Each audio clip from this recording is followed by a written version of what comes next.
떠남의 선교. 창세기 12장 1절에서 5절 말씀입니다. 여호와께서 아브라함에게 이르시되 너는 너의 고향과 친척과 아버지의 집을 떠나 내가 네게 보여줄 땅으로 가라. 내가 너로 큰 민족을 이루고 네게 복을 주어 네 이름을 창대하게 하리니 너는 복이 될지라. 너를 축복하는 자에게는 내가 복을 내리고 너를 저주하는 자에게는 내가 저주하리니 땅의 모든 족속이 너로 말미암아 복을 얻을 것이라 하신지라. 이에 아브라함이 여호와의 말씀을 따라갔고 롯도 그와 함께 갔으며 아브라함이 하란을 떠날 때에 75세였더라. 아브라함이 그의 아내 사레와 조카 롯과 하란에서 모은 모든 소유와 얻은 사람들을 이끌고 가나안 땅으로 가려고 떠나서 마침내 가나안 땅에 들어갔더라. 할렐루야.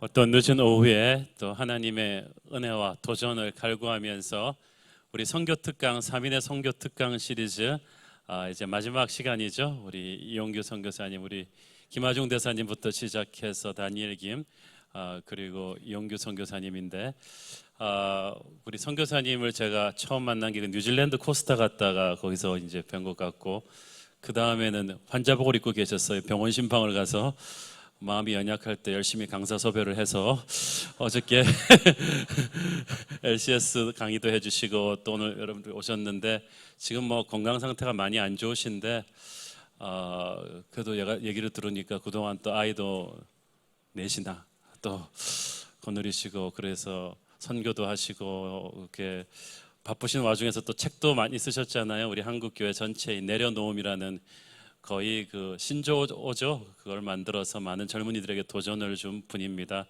새로운 기회 있으니까 정말 좋은 분들을 계속 모시게 돼서 영광이고 축복이죠. 우리 내려놓음, 그리고 떠남, 우리 이용규 선교사님 박수로 환영해 주십시오.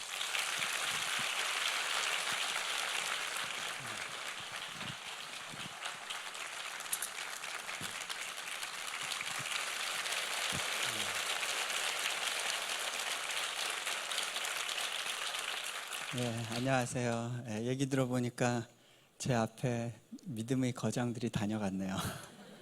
네, 굉장히 부담스러운 자리인데 창세기 12장 보겠습니다. 저도 오늘 무슨 말씀을 전할지 안 정하고 왔는데 그냥 이 본문 가지고 오늘 그냥 생각나게 하시는 말씀 가지고 같이 좀 도전 속에 있기를 원합니다. 창세기 12장 1절에서부터 5절까지 말씀인데요. 여러분들이 읽으시겠어요? 제가 읽을까요? 같이 읽을까요? 네. 그러면 여러분들이 먼저 읽고 제가 그 다음 읽고 5절은 같이 읽는 걸로 그렇게 하겠습니다. 자, 시작.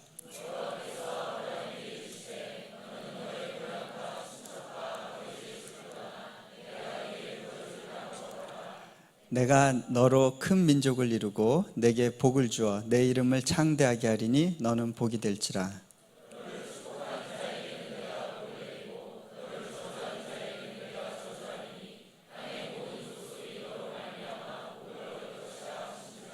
이에 아브라함이 여호와의 말씀을 따라갔고 롯도 그와 함께 갔으며 아브라함이 하란을 떠날 때 75세였더라.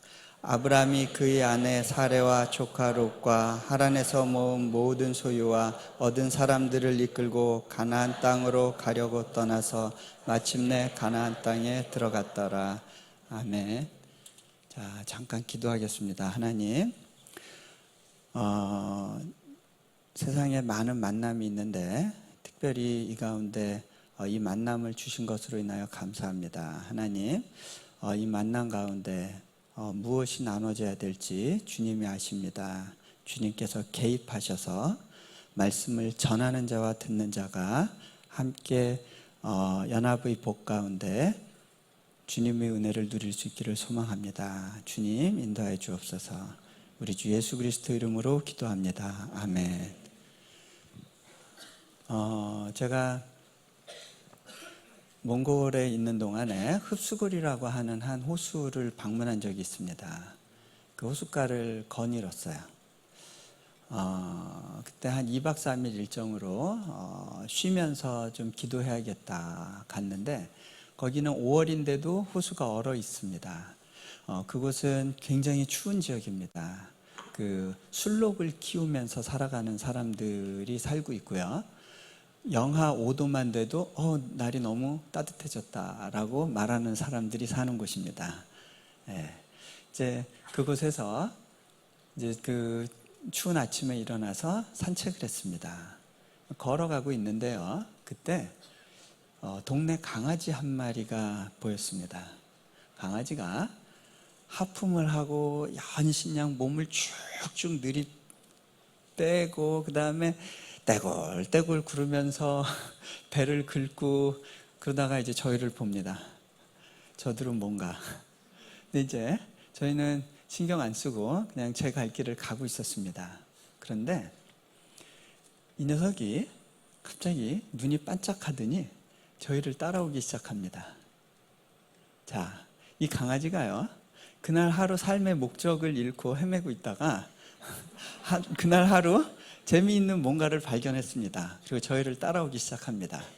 저는 계속해서 걷습니다. 이 녀석은 계속 따라옵니다. 그러다가 저희가 한 곳에 멈춰서 사진을 계속 찍었습니다.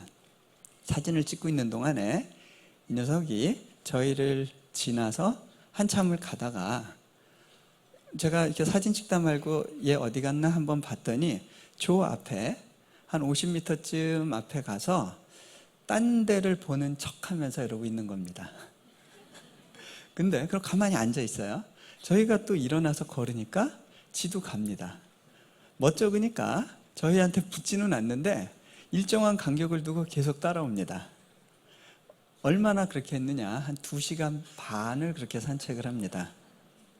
그때요, 제가 하나님, 선교가 뭐죠? 이렇게 질문을 하고 있었는데 제가요, 그 강아지를 통해서 답을 얻었어요. 아, 이거구나.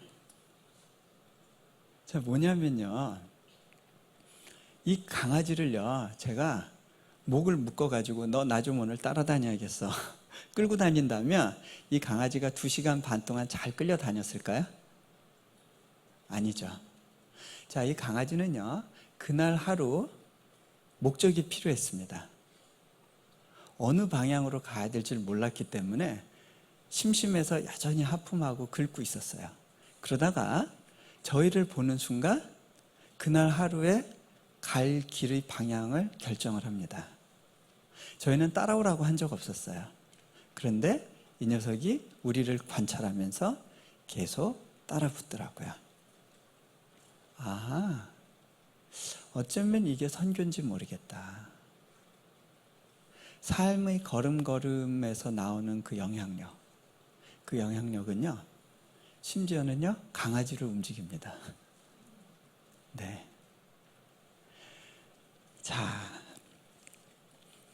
오늘 아브라함 이야기를 읽었는데요, 하나님께서 아브라함을 부르십니다. 제가 이렇게 생각해 보면요, 이 아브라함은요, 선교사적인 삶을 살았습니다. 왜 선교사적이라고 하느냐? 아브라함을 파송해 준 단체가 없어요. 파송한 교회도 없습니다. 그리고 뭐 파송장도 없고요. 요즘은 선교사회에 들어가려면 그런 게 다 필요한데, 자, 그런 게 없어요. 그리고 후원 조직도 없어요. 그래도 제가 볼 때는 아브라함은 선교사의 어떤 원형을 갖고 있어요. 하나님께서 이 땅을 구원하시고자 하는 계획을 가지신 다음에 한 민족을 일으키시려고 했을 때 그것을 한 사람에게부터 시작해야겠다라고 생각을 하십니다. 그리고 그 한 사람 아브라함을 택하시는데 그 아브라함에게 그를 택한 다음에 하시는 첫 마디가 있습니다. 너 본토, 친척, 고향, 집을 떠나서 내가 지시할 땅으로 가라. 자, 놀라운 사실은요, 하나님에 대한 선 이해가 없었던 아브라함이 그 말씀에 순종할 수 있었다는 겁니다.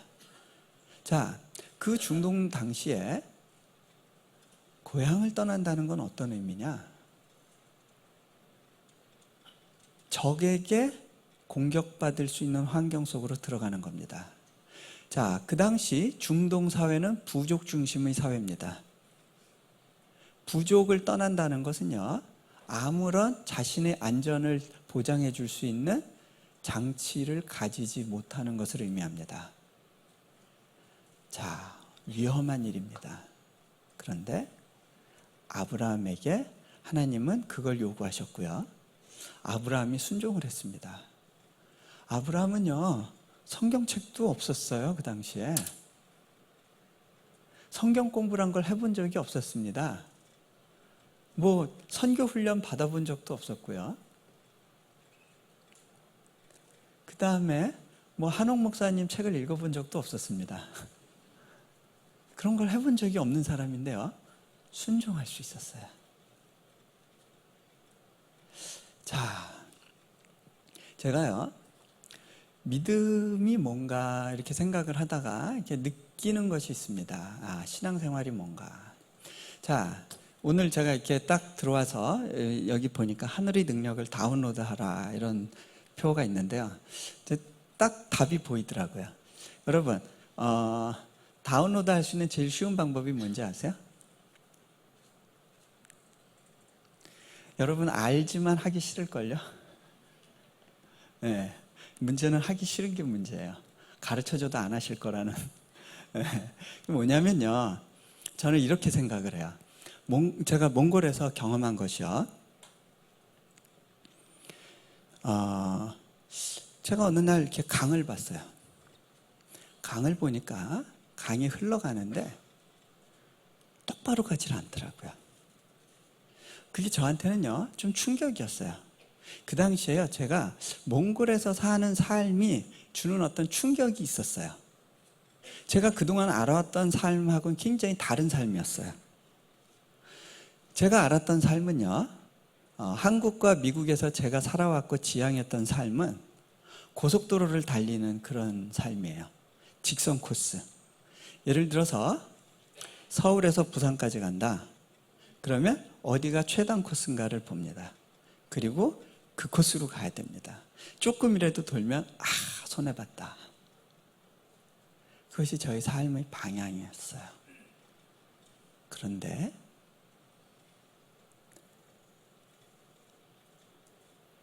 몽골에선 그게 안 돼요. 길이란 것이 없어요. 모든 게 길인 것 같지만, 하지만 넘어가야 되는 고비고비들이 있어요. 제가 그걸 보면서 어쩌면 이게 우리의 인생하고 더 가까울지 모르겠다라는 생각을 했습니다. 자, 비가 오면요, 평소에 다니던 길도 갈 수 없게 됩니다. 멀리 멀리 돌아가야 됩니다. 때로는 물이 다 빠질 때까지 기다려야 됩니다. 그렇게 가다가 진흙창에 빠지면 차가 빠져나올 수 없어서 또 하루 종일을 기다려서 다른 차가 구해주기를 또 소망하면서 그곳에 머물러 있어야 됩니다. 자, 제가 그런 어느 날 강을 봤는데 강이요, 꼬불꼬불 흘러요. 목적 없이 가는 것 같았어요. 그런데 저한테 딱 깨달음이 옵니다. 아, 목적이 없는 게 아니다. 방향성이 있다. 이 강이요, 어디를 향해서 가고 있냐 하면 낮은 곳을 향해서 가고 있더라고요. 동서남북이 아니라 낮은 곳. 그런데요, 그 강의 흐름을 따라서 주변이 푸르러지더라고요. 그것은 제가 그동안 알고 있었던 삶의 모습하고는 다른 삶의 모습인데요, 문제는 이 강이 돌아가면 돌아갈수록 더 많은 곳이 푸르러진다는 거예요. 자, 푸르러지는 삶. 이 강은요, 하늘의 능력을 입고 있어요. 뭔지 아세요? 중력. 중력. 그렇게 해서 나타나는 삶의 모습은 이리저리 구불거리면서 흐르는 삶이에요. 자, 제가요, 그 인도네시아의 한 도시에서 우리 목회자들을 섬기고, 그리고 나서 잠시 시간이 돼서 그 근처에 있는 그 폭포를 보러 갔습니다. 그 폭포를 들어가기 입구부터 막 소리가 굉장히 요란한 거예요. 제가 가서 그 폭포를 봤는데요, 물보라가 막 치고 있었거든요. 근데 놀란 것은 그 떨어지는 물의 양 자체는 그렇게 많지 않았어요. 그런데 물의 양 자체는 많지 않은데 워낙 낙차가 크니까, 워낙 높은 곳에서 떨어지니까 물보라가 팍 일어납니다. 그 모습이 장관이었습니다. 아하, 저에게 또 깨달음이 옵니다. 여러분, 물의 양이 많지 않아도요, 낙차가 크면요, 거기서 발생하는 에너지가 생깁니다. 제가 볼 때 하늘의 능력이란 건 그런 것 같아요. 떨어지는 낙차의 힘. 여러분, 원자가 전자들을 가지고 있죠? 아세요? 아시죠? 네. 아니, 몇 분이 굉장히 당황한 표정으로 저를 보시길래 제가 제대로 말을 꺼냈나 싶어가지고, 뭐 어려운 거 아니고요, 쉬운 얘기 하려고 그래요. 이 전자가요, 에너지 레벨을 높이려고 하면요, 너무나 많은 주변의 에너지를 끌고 와야 됩니다. 그런데 이 에너지 레벨을 낮추면 거기서 엄청난 에너지가 나옵니다. 그것이 바로 원자력입니다. 빛을 흡수하려고 하는 삶은요, 끊임없이 에너지를 끌어당깁니다. 가장 그렇게 하는 우주에서 가장 강력한 존재가 블랙홀입니다. 블랙홀 존재는 생명을 가만두지 않죠. 모든 빛을 흡수합니다.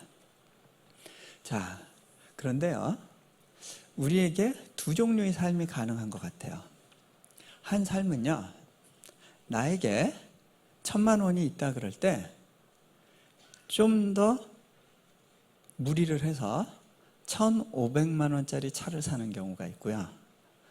거기서 500만 원의 차를 사고 나머지 500만 원을 가지고 좀 더 의미 있는 일을 하는 방법이 있습니다. 자, 우리가 낮출 때 오는 잉여 에너지란 것이 있습니다. 하나님께서 아브라함을 부르실 때요, 아브라함에게 야, 너 복이 있는 땅으로 가라라고 말씀하시지 않았습니다. 당시 중동 지역에서 가장 경제력이 좋았던 지역은요, 메소포타미아 지역입니다. 아브라함의 고향 땅입니다. 그리고 제2의 경제력을 갖고 있었던 지역은 애굽 지역인데, 하나님은 그를 애굽으로 보내신 것도 아닙니다. 어디로 보내셨느냐? 그 가운데 덜 발전된 지역, 그곳으로 보내십니다. 그런데요, 그 지역은 어떤 땅이냐? 가나안 땅. 가나안이라고 하는 말은 그 당시 어떤 의미를 갖고 있느냐? 가나안은 저주받은 사람입니다. 노아의 아들 중에 셈, 함, 야벳이 있었죠? 그 중에 함이 아버지 하체 벗은 것을 비웃다가 하나님의 진노가 임하는데, 그 진노가 누구에게로 와요? 함의 아들들 중에 가나안에게 옵니다. 그 가나안이 가서 그 자손들과 함께 정착했던 땅이 가나안 땅입니다. 하나님은요, 복 있는 땅으로 가라라고 아브라함을 부르신 것이 아니라 뭐라 그러십니까? 네가 복이 되는 거다. 복이 되어서 복 없는 자들의 땅으로 가라라고 말씀하십니다. 자, 이게 도전입니다.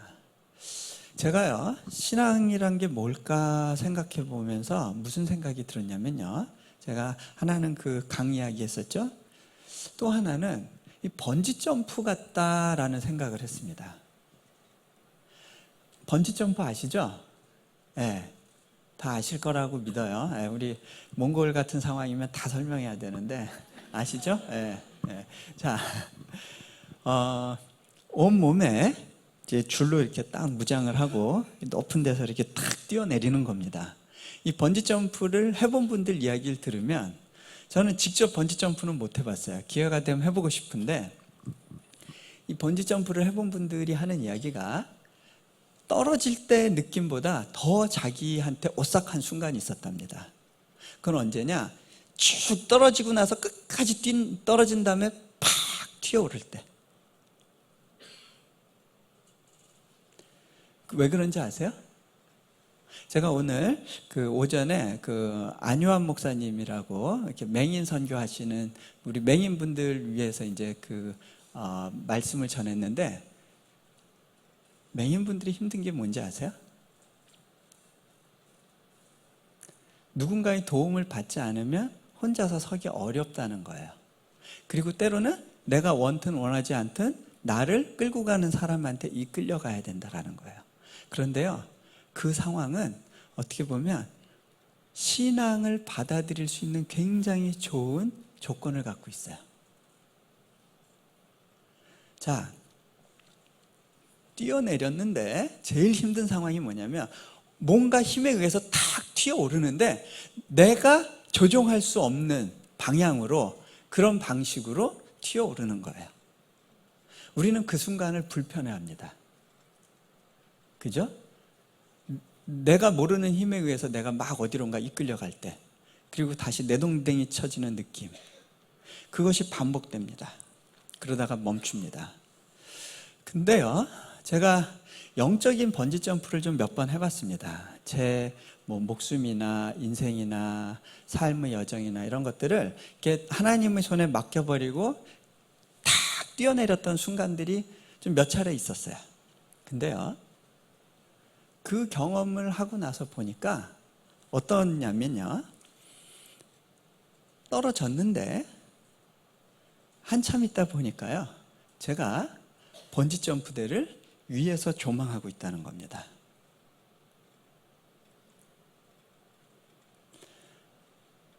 그때 그 떠오르는 성경 구절이 있어요. 여호와께서 내 발을 사슴과 같게 하사 높은 곳을 다니게 하시는도다. 이때의 높은 곳은요, 어떤 지위를 의미하는 거는 아닌 것 같아요. 이때의 높은 것은 제가 볼 때는 적이 어디 있는지, 물이 어디 있는지, 양식이 어디에 있는지를 볼 수 있는 곳이에요. 소위 지혜를 가지는 자리입니다. 자, 뛰어내렸는데 위에서 조망한다는 사실이에요.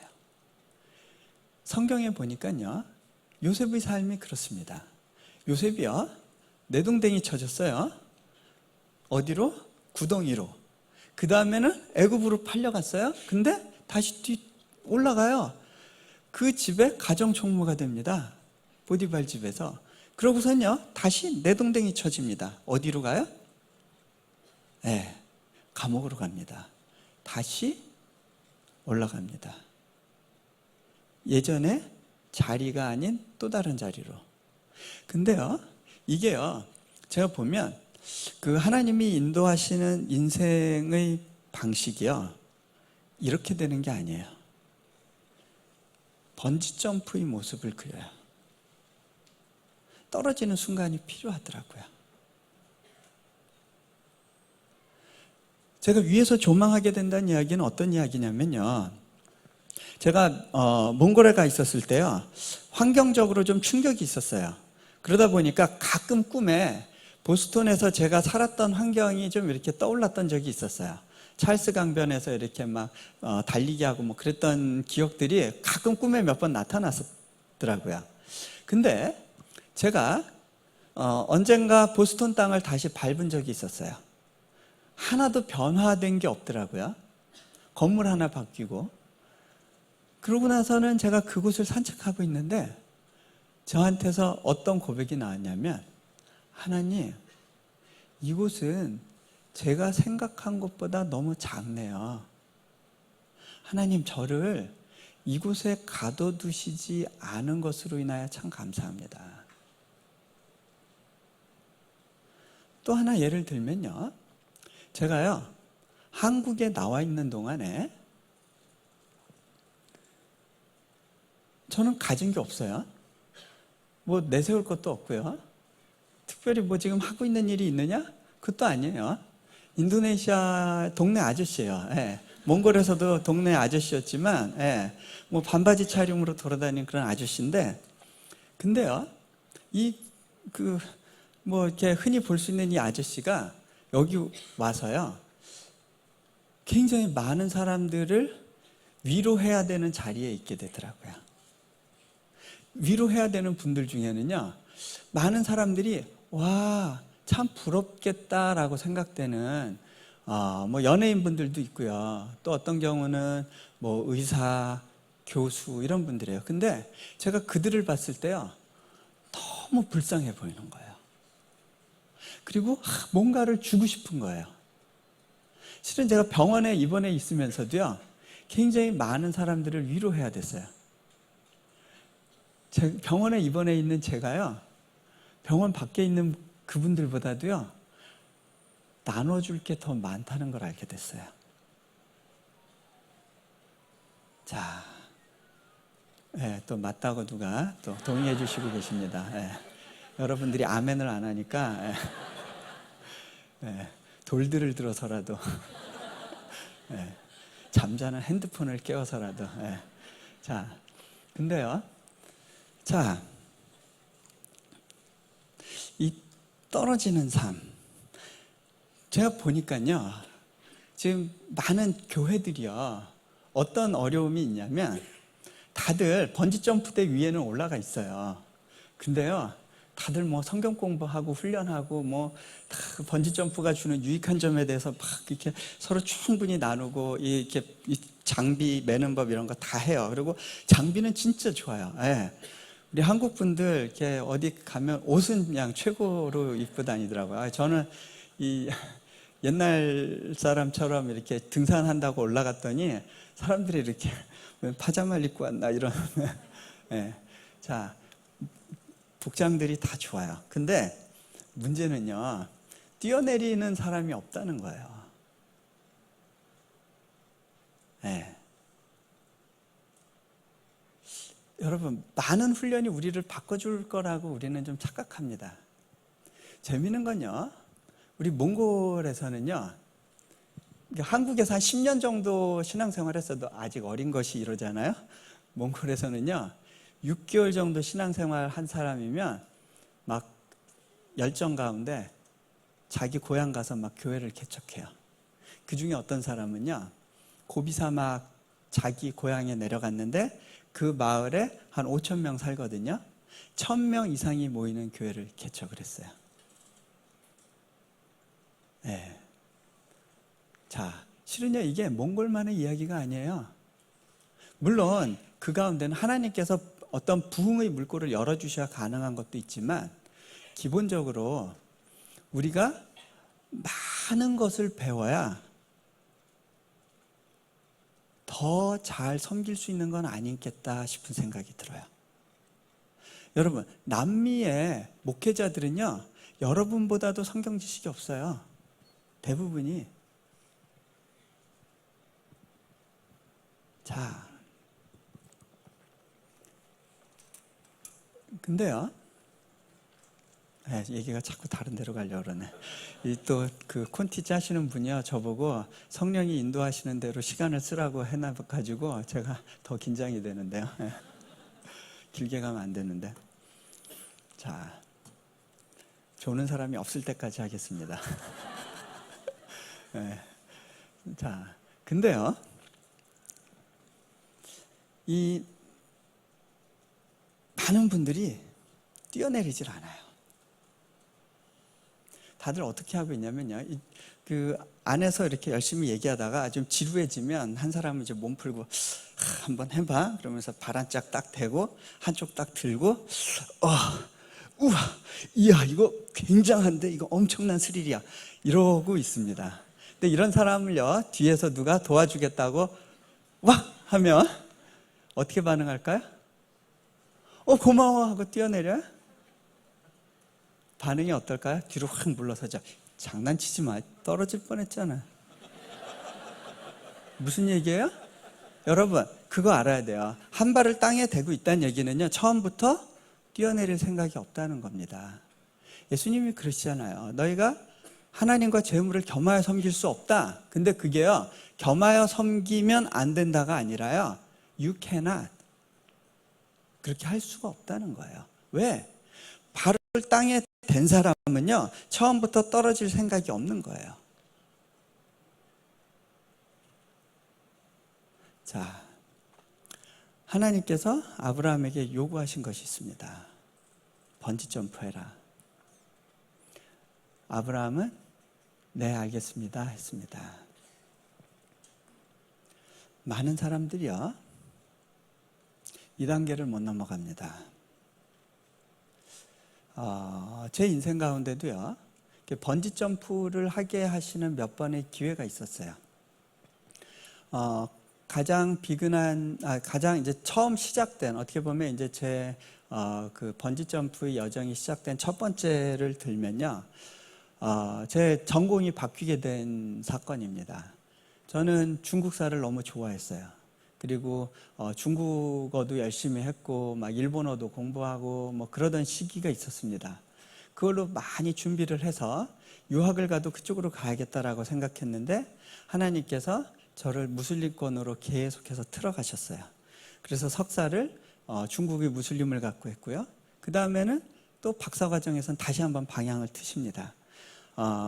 그 무렵 제가 그 한국에서 대학원에 있으면서 이렇게 저희 교회 중고등부 수련회를 따라갔었는데 그때 이렇게 그 기도원 원장님이 이제 기도해 주시는 시간이 있었어요.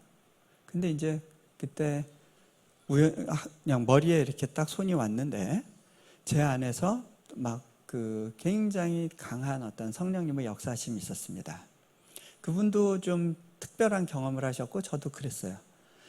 근데 이분이 저를 위해서 기도를 하시는데요. 제가 갖고 갔던 기도 제목을 기도하셨어요. 제가 놀랐습니다.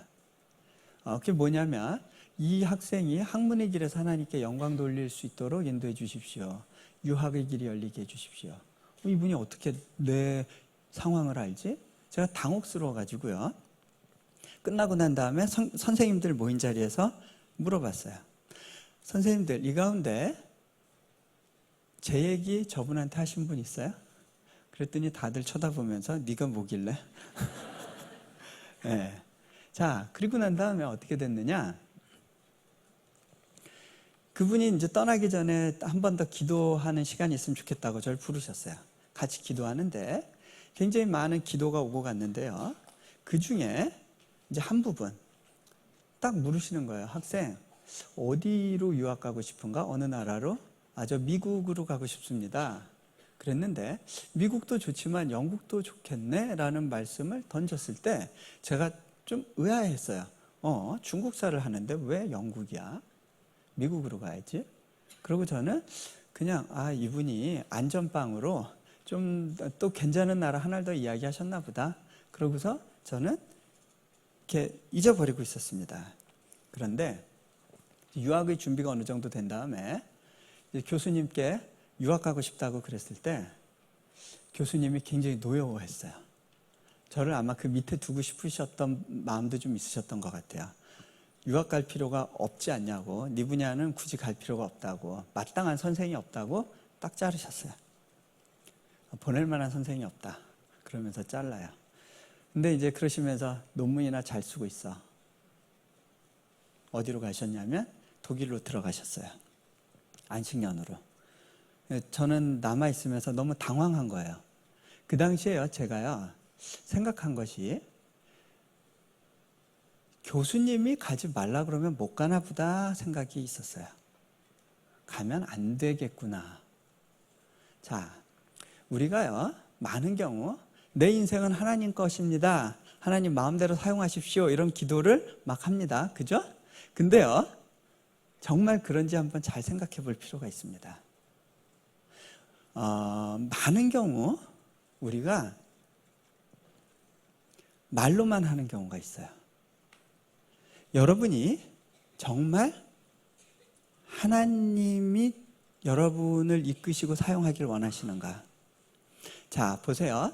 지금 여러분이 공부하는 거, 아니면 여러분이 뭐 사업하는 거, 아니면 직장 다니고 있는 현장에서 완전히 실패를 경험해서 쫓겨나게 됐다. 그 상황이 됐을 때 떠오르는 얼굴이 있으실 겁니다. 그죠? 실은요, 그 얼굴들이 여러분을 움직이고 있는 드라이빙 포스입니다.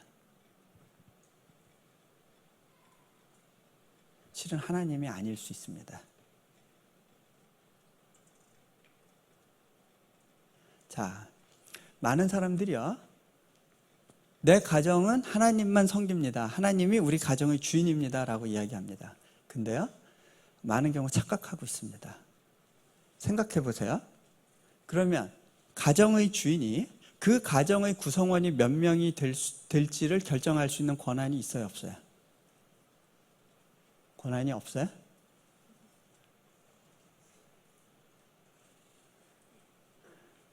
네, 여러분은 다른 주인을 섬기고 있습니다. 네, 그 부분에 대해서 솔직한 게 중요합니다. 저에게 있어서는요, 선생님의 인정이 굉장히 중요했었던 것 같아요. 남들의 인정이.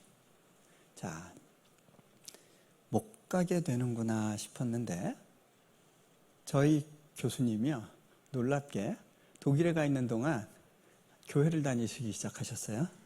심경의 변화가 옵니다. 예, 나중엔 성령 세례도 받으시는데, 예, 이분이 돌아오셔가지고 잠시 귀국하셨을 때 저를 부르셨어요. 자네 어디로 유학 가고 싶은가? 그러면서 근데 혹시 전공을 바꿔볼 생각 없나? 이 중동 지역사를 하면 좀 새로운 영역이고 그건 내 밑에 있을 이유도 없고 그 다음에 좀 명분도 있는데 그 분야를 좀 개척해보면 어떻겠나? 그러시면서 이 분야를 공부한다면 미국도 좋지만 영국도 좋겠는데 이러시는 거예요. 뭐가 있구나 싶었어요. 근데요, 실은 그건 굉장한 모험이에요. 생각해 보세요. 중국사만 공부했던 사람이 어느 날 전공 바꿔서 박사과정을 중동사로 간다고 그럴 때 언어도 하나도 모르는데 받아줄 학교가 있을까? 또 하나는 언어도 짧은 사람이 거기 가서 버텨낼 수 있을까? 어쨌든 하나님이 힌트를 주셨다는 건 깨달았어요. 영국도 좋겠는데 기도하기 시작했습니다. 기도하는 가운데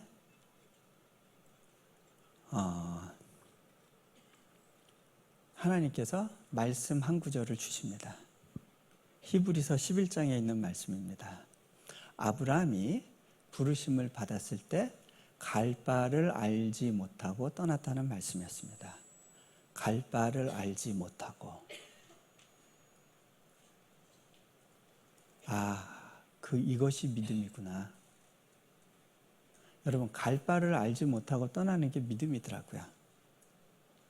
저에게 있어서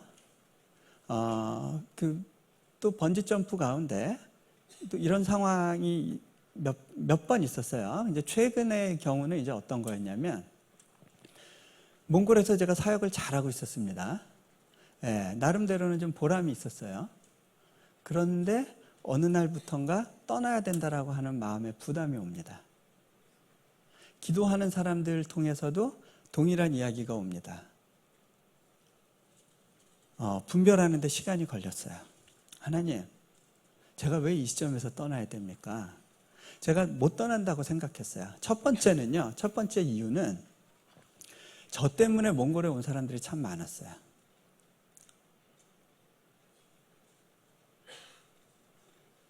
그리고 저를 통해서 공급되는 것들이 있었어요. 그것이 끊어지면 학교가 어려워지지 않을까라는 생각이 들었어요. 그 생각에 대해서 하나님께 이렇게 기도했을 때 하나님이 주시는 마음이 네가 나가지 않으면 내가 끊어버리겠다라고 말씀을 주셨어요.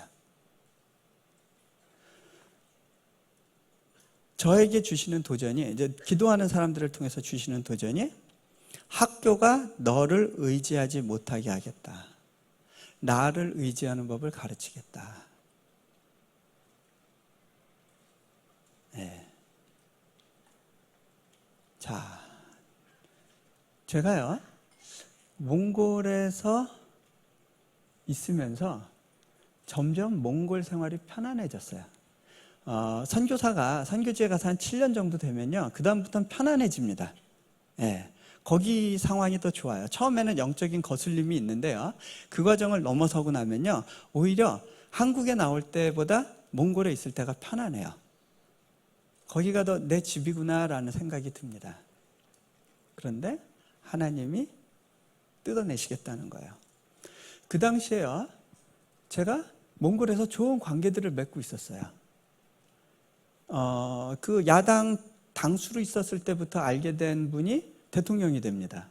그분이 하버드 대학교 출신이다 보니까 만나서 이렇게 얘기할 수 있는 기회도 있었고, 우리 학교에 초청해서 졸업생들을 위해서 이렇게 축사도 하시고 그랬어요.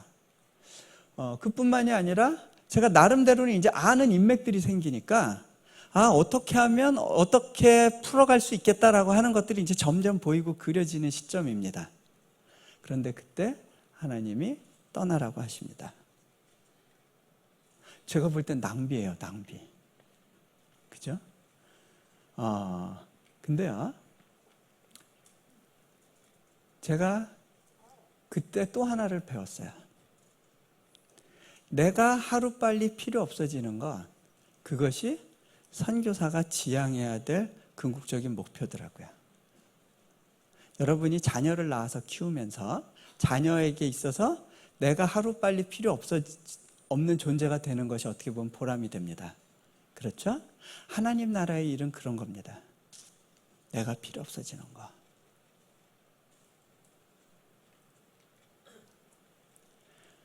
자, 그것이 보람이구나라는 걸 깨닫습니다. 그래서 사역을 할 때 제일 중요한 게 출구 전략부터 세우는 거예요. 언제 어떻게 나가야 될 것인가. 자,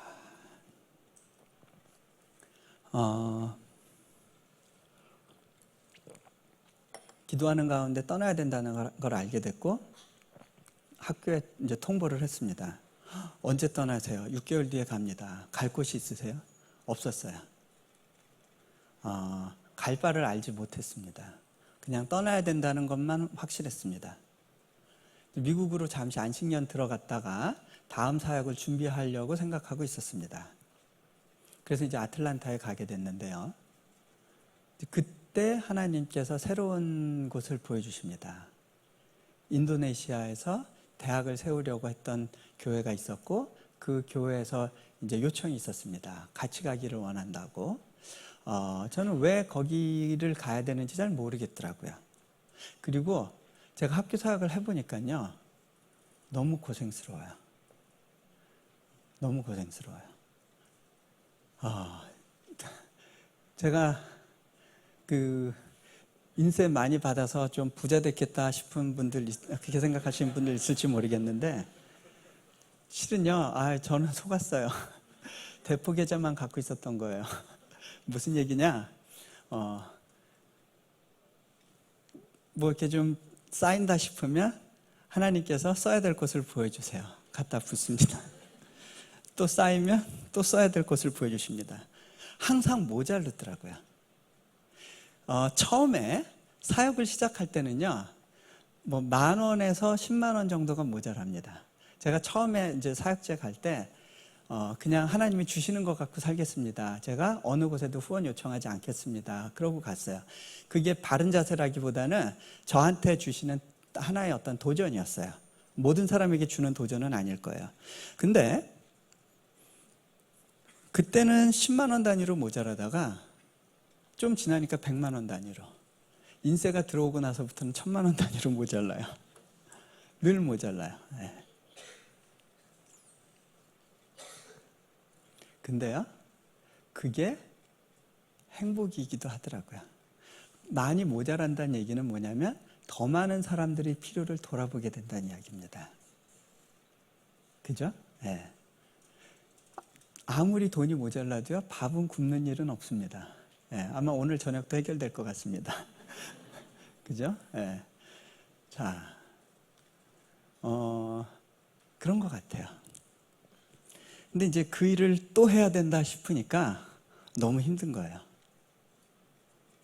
꼭 하나님, 하고 많은 일들 중에 왜 이렇게 부담스러운 일을 해야 됩니까? 제 자신이 정리가 안 됐어요. 그러면서 이제 기도하는 시간이 있었습니다.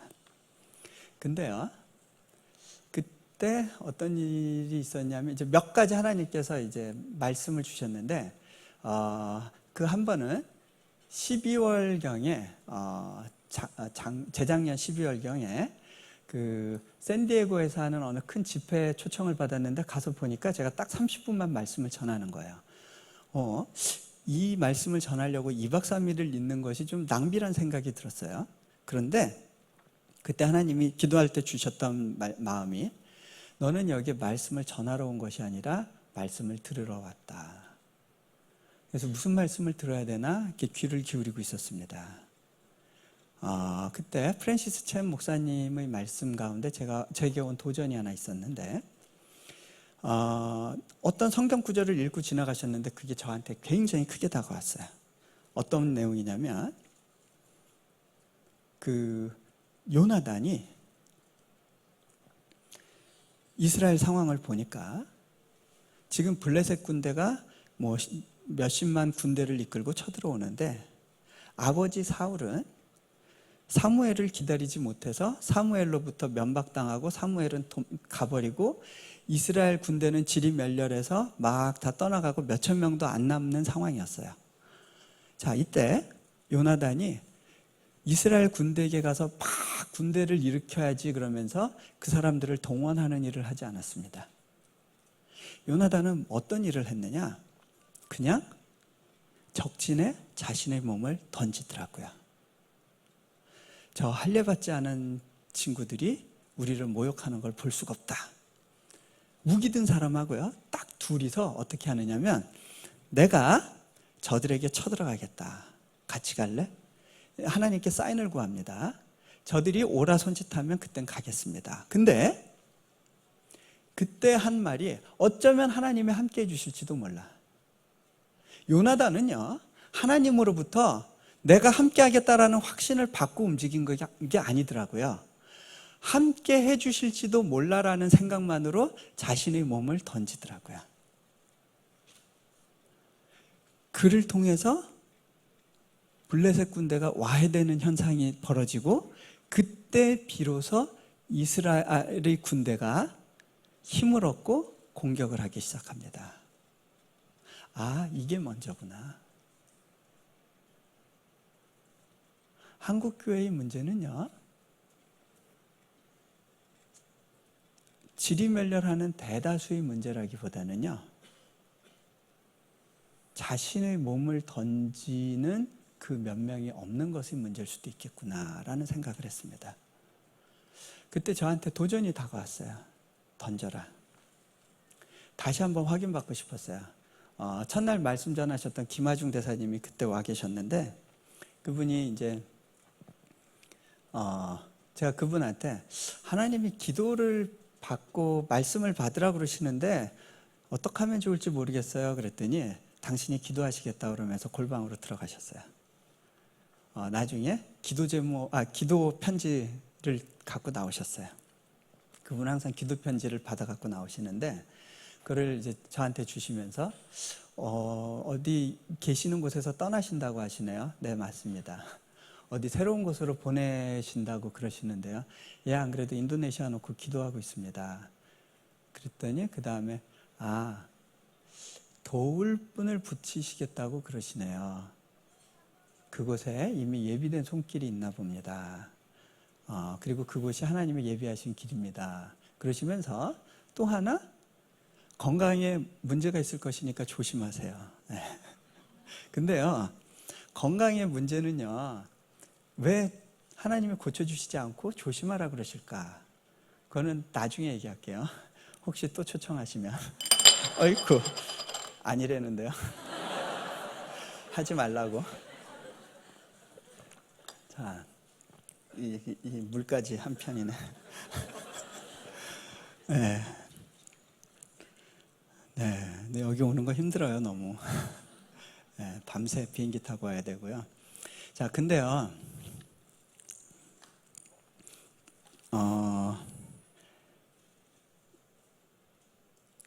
그러한 여러 가지를 통해서 하나님께서 저에게 이렇게 주신 마음이 있었어요. 그래서 이제 발자국을 떼기 시작했습니다. 여러분, 실은요, 고향집을 떠나는 건요, 참 버거운 일이더라고요. 제가 그곳에 가서요, 새로운 환경에서 언어를 배우는데, 제가 제일 준비가 안 된 학생이었어요. 뭐 오자마자 한 2주 학기 2주 지난 다음에 딱 들어왔으니까 하나도 못 알아듣겠더라고요. 이거 뭐예요? 무슨 뜻이에요? 물어보면 구박만 받습니다. 네.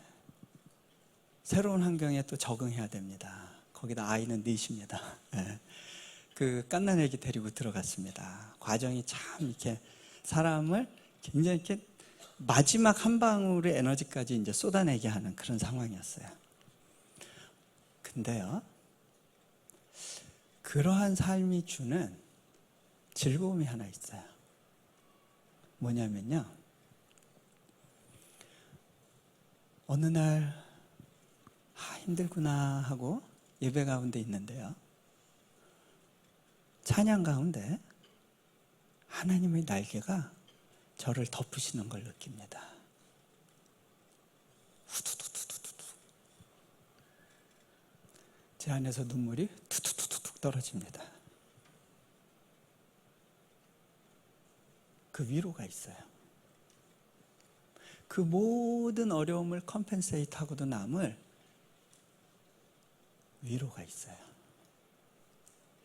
하나님은 아브라함에게 그 위로를 주기 원하셨어요. 아브라함에게 특별히 말씀하십니다. 너를 축복하는 자를 축복하고 너를 저주하는 자를 저주하겠다. 근데 그렇게 하신 이유가 뭔지 아세요? 그리하여서 열방이 너로 인하여 복을 얻게 하겠다. 그게 핵심이에요. 그게 남들에게 복을 끼치는 삶으로의 부르심이에요. 자, 우리 한국 분들은요, 떠날 때 뭐를 생각하고 떠나냐면요, 그 지역에 대한 관심이 많습니다. 어디가 복이 있나. 그래서 우리말 표현에 이런 거 있죠. 어디가 물이 좋냐. 네, 물이 좋은 데를 찾습니다. 그리고 자, 맹모 삼천지교라는 게 그런 겁니다. 어디든 괜찮은 부류 속에 들어가면 그 선에서 같이 묻어간다라고 하는 생각들이 많이 있습니다. 그래서 내가 같이 있어야 될 지역, 공동체를 고르는 데 있어서 굉장히 깐깐합니다. 그래서 말은 나면 제주도로 보내고 사람은 나면 서울로 보내라 그러죠? 그러다 보니까요, 사람들이 어디가 복이 있는가에 대한 관심이 굉장히 발달합니다. 자, 그래, 서울로 보내자. 서울이 다 같은 서울이 아니더라고요. 기왕이면 강남으로 보내자. 좀 학군 좋은 데로 보내자. 그죠? 그 다음에 거기서 양이 안 찹니다. 어떤 분들은 그래, 유학 가자. 이민 가자. 하나님께서 한인 디아스포라를 굉장히 불러일으키고 계십니다. 근데 이게요, 굉장히 중요한 일입니다. 성경을 보세요. 성경에 나오는 주요 인물들, 하나님의 특별한 사명을 받았던 사람들은 다 고향 땅을 떠난 경험이 있습니다. 예수님도 고향 땅을 떠났습니다. 아버지 품에서부터 이 땅으로. 그만큼 낙차가 컸기 때문에 그만큼 강력한 영향력이 그 안에서 나왔습니다.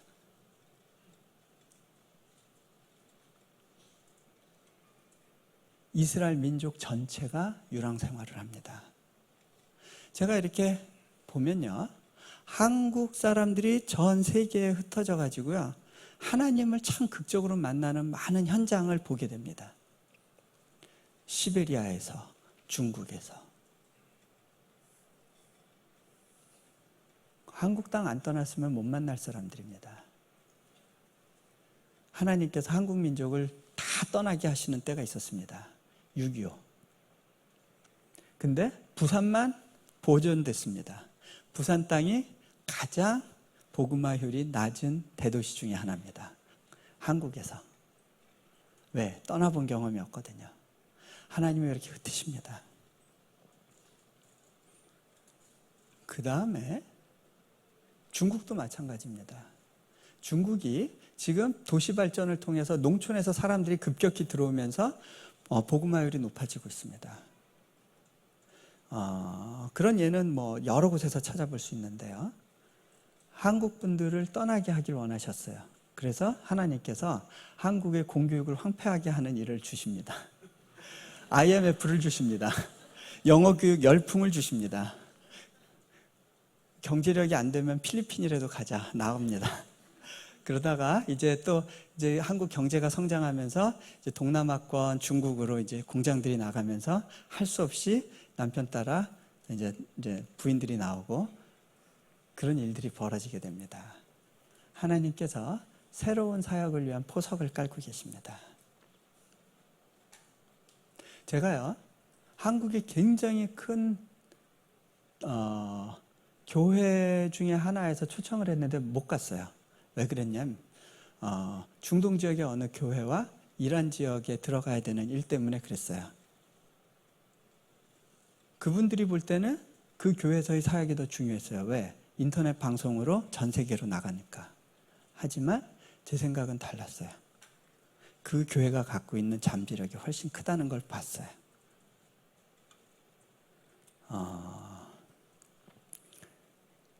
재밌는 건요, 그 교회가 선교의 사명을 갖고 있는 교회는 아닌데도요, 선교지에 있기 때문에 어쩔 수 없이 그 교인이 500명 수준인데 250명의 선교사들을 후원을 해요. 네. 부활절 알카에다가 그 교회 컴파운드에 폭탄 테러를 한다라고 하는 소문이 나서 그 막 경찰들이 와서 깔렸어요. 한 교인의 절반이 오지 않았을까. 제가 보니까 98%가 참석했대요. 교인에. 그 중에 일부는 교회 소식에 눈이 어두워서 들은 바가 없어서 오신 분들도 물론 있었겠죠. 예. 하여간 고향 땅을 떠난다는 것은요, 하나님을 더 의지하게 하는 어떤 그런 부분들을 줍니다. 근데요, 이분들이 떠날 때 한국 분들의 특징이 있습니다. 세계 어디를 가든지요, 한국 분들이 모여 사는 곳은 몇 가지 특징이 있습니다.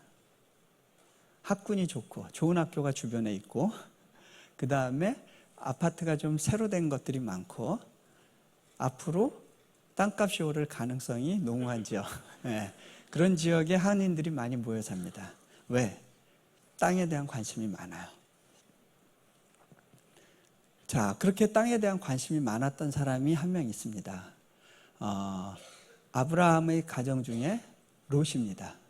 롯이 이제 아브라함하고 그 지역이 이제 농업 생산력이 높지 않으니까, 물도 귀하니까 이제 서로 자꾸 붙어 싸우게 되니까, 자, 이제 갈라서자. 네가 우하면 내가 좌하고 네가 좌하면 우할 테니까 먼저 선택해라. 그때 롯이 어딜 보느냐면요, 어디가 풍요로운가를 봤습니다. 그런데 소돔과 고모라 땅을 보니까 거기가 물이 많고 풍요로워 보였다라고 합니다. 아, 바로 족이다. 족이다. 그런데요, 풍요를 따라 그곳에 들어간 사람은 어떻게 되죠? 그 문화에 철저하게 동화돼 버립니다. 소돔 고모라 땅의 문화에 동화됐어요. 뭘 보면 알 수 있냐면, 딸들을 다 그 동네 남봉꾼들한테 시집 보내려고 합니다. 그리고 그 문화를 개혁하기 위한 기도를 해본 적이 없습니다. 철저하게 동화되어 들어갑니다. 그러다 보니까 그 딸들이 어떻게 돼요? 아버지하고 관계 속에서 선민들, 하나님이 택한 백성들과 대적하는 민족을 이루게 됩니다. 그 아내는 어떻게 됩니까?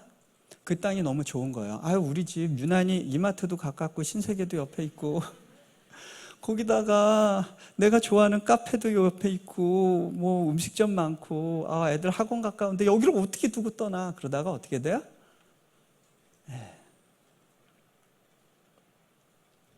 자,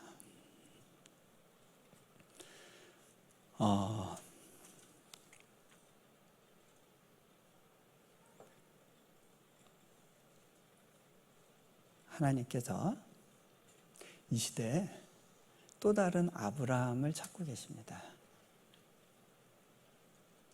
또 다른 아브라함. 어디가 복이 있는가에 대한 관심 이전에 내가 복이 되는 삶. 내가 복이 되어서 누군가에게 도움이 되고 필요를 채워주는 삶. 그 삶으로 부르심을 받는 또 누군가를 부르고 계십니다. 거기서 나오는 그 걸음걸음의 영향력, 그것이 선교입니다. 자, 이제 말씀을 좀 정리하면 좋겠다라는 생각이 듭니다. 자, 하늘의 능력 이야기했는데요. 내가 하는 일과 하나님이 하는 일 사이에는 굉장히 큰 간격이 있음을 봅니다. 한 가지 제 삶에서 있었던 예 중에 하나만 들면요. 제가 박사 논문을 쓸 때, 제가 이제 논문도 몇 편 써봤는데, 박사 논문을 쓸 때 몇 년 걸렸냐면 대략 준비한 횟수 따지면 한 4년 걸린 것 같아요. 그나마 빠른 편이었어요. 그 역사 분야에서는요. 근데요, 그 4년을 준비하는데 밥만 먹으면 그것만 했어요. 거의 대부분의 시간을 논문을 위해서 생각하고 그 공부하고 그랬어요. 그리고 마지막 1년 동안 논문 쓸 때는요, 거의 그것이 제 삶에 있어서 가장 많은 시간을 차지하는 일이었어요. 그렇게 하고 난 다음에 그 논문을 읽은 사람들 숫자가 몇 명이었을까요? 그나마 좀 좋은 논문이라고 그래가지고요.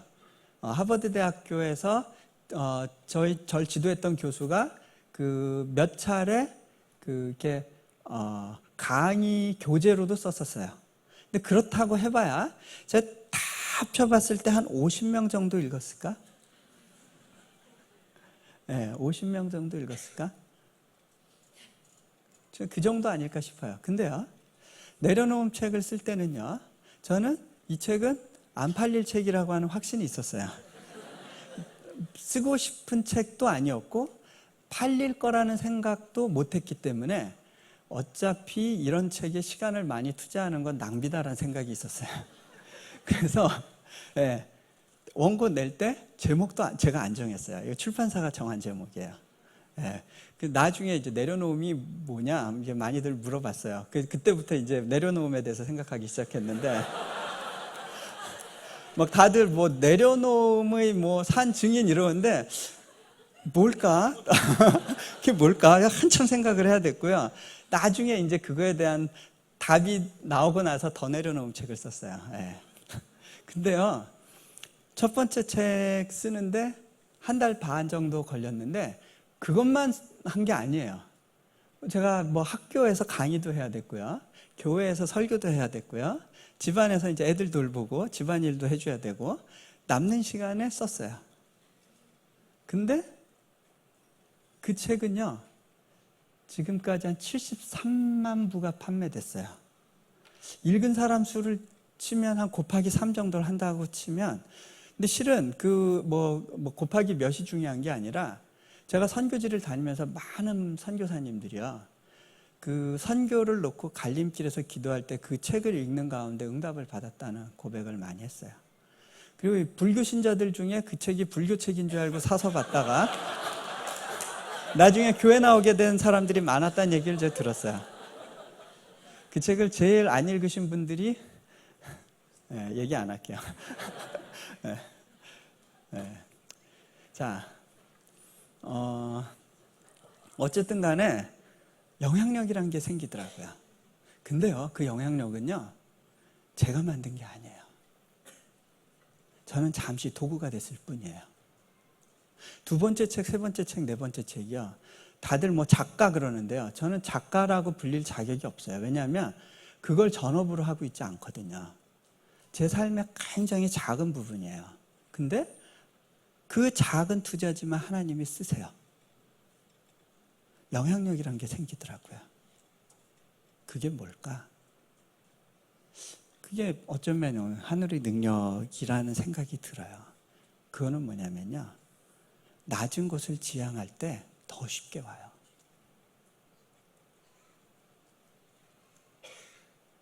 제가 사역을 하겠다고 열심히 내서 뭘 한다고 해서 크게 이루어지는 게 없을 수 있어요.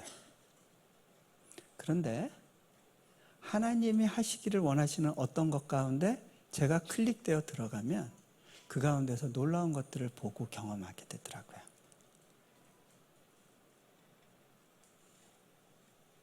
자, 여러분에게 두 종류의 삶이 앞에 있습니다. 복을 따라가는 롯의 삶과 내 자신이 복이 되는 아브라함의 삶이 있습니다. 아브라함의 삶 가운데는요, 영향력이란 것이 있습니다. 그는 삶 가운데 한 게 별로 없는 것 같아요. 그냥 하나님을 경험했을 뿐입니다. 하지만 그 사람의 삶은 수많은 믿음의 후예들에게 있어서 삶의 모델이 됩니다. 자, 그만하라는 마음을 주시네요. 네, 여기서 마무리하겠습니다. 네, 같이 눈을 감고요.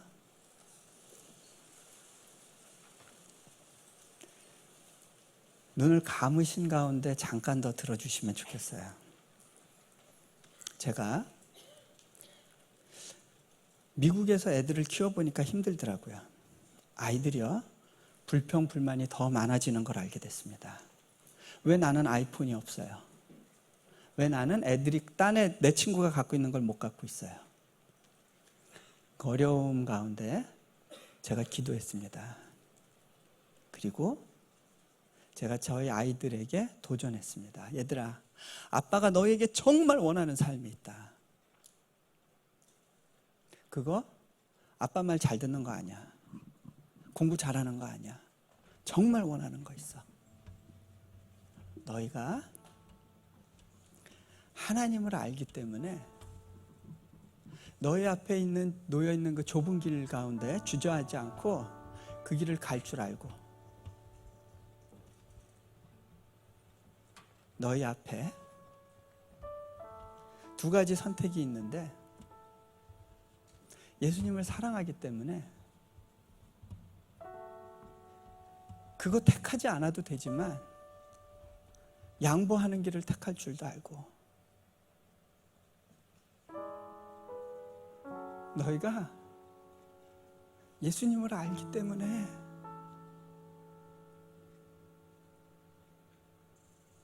좀 구별된 삶을 살려고 애쓰는 거, 그냥 손해볼 줄도 아는 거, 그러면서도 기뻐할 수 있는 삶, 너희가 그런 삶을 살 수 있다면 아빠는 아빠 할 일을 다 했다는 생각이 들 것 같아. 여러분이 어떤 모습으로 자녀를 키우길 원하십니까? 그것이 여러분의 모습입니다. 제가 살아보니까요, 편안한 삶이 그렇게 행복한 삶이 아니더라고요.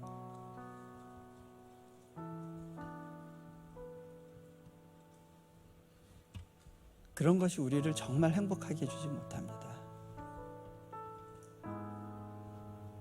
하나님의 부르심의 자리에 있을 때 행복합니다.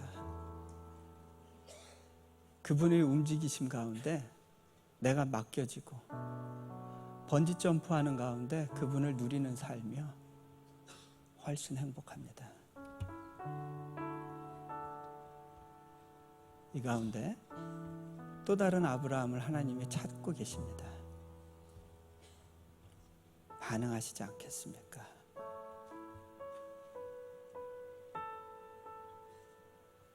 하나님, 나의 삶의 방향을 좀 조정할 수 있게 해주십시오. 하나님이 올려주시는 것이 아니라면 내가 올라가려고 하지 않겠습니다. 나의 눈은 내가 내려가야 될 그 낮은 곳을 향하게 해주십시오.